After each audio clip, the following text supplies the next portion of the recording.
दोस्तों, बहुत सारे लोगों का सवाल होता है कि मेरी सारी रिपोर्ट्स नॉर्मल है, लाइक ट्यूब ठीक है, अंडेदानी में अंडा भी बन रहा है और स्पर्म भी ठीक है, तो फिर प्रेगनेंसी क्यों नहीं हो रही है? 1 महीना 2 महीना ट्राई के लिए प्रेगनेंसी नहीं हो रही है। तो मैं उनसे बताना चाहूँगा कि एक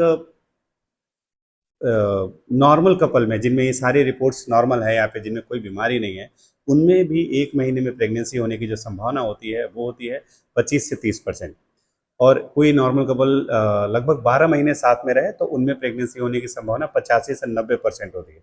इसको दूसरे शब्दों में सोचा जाए तो 10 से 15% ऐसे लोग होते हैं जिनमें साल भर साथ रहने के बाद भी प्रेगनेंसी नहीं होती है। तो उनमें बहुत सारे ऐसे कॉज होते हैं जो पता नहीं चल पाते हैं, लाइक जो हम लोग जांच कराते हैं हार्मोनल टेस्ट में भी नॉर्मल आएगा, ट्यूब भी नॉर्मल आएगा, स्पर्म भी नॉर्मल आएगा, उनमें भी प्रेगनेंसी नहीं होती है। अगर साल भर साथ में रहें प्रेगनेंसी नहीं हो रही है तो उनको आईवीएफ का सहारा लेना चाहिए। बहुत बार ऐसा देखा गया है कि 2 साल साथ में रहे तो वही 90 से 95% संभावना हो जाती है, फिर भी कुछ लोगों में प्रेगनेंसी नहीं होती है।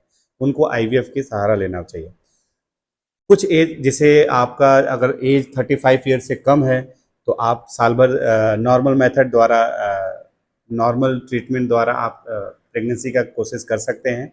अगर नहीं हो रही है प्रेगनेंसी तो आप आईवीएफ का सहारा ले सकते हैं। अगर आपकी उम्र 35 साल से ज़्यादा है तो आपको कुछ टेस्ट है, जैसे एएमएच देखना होता है कि अंडेदानी में अंडे बनाने की कैपेसिटी कितनी है। अगर वो घट रही है तो आपको आईवीएफ की तरफ जाना चाहिए। अगर आपकी अंडेदानी में अंडा बनाने की कैपेसिटी ठीक है, नॉर्मल रिपोर्ट आ रहे हैं, तो आपको 6 महीने तक नॉर्मल मेथड द्वारा प्रेगनेंसी का इलाज कराना चाहिए। अगर 6 महीने होने के बाद भी आपकी प्रेगनेंसी नहीं हो रही है तो आपको आईवीएफ का सहारा लेना चाहिए।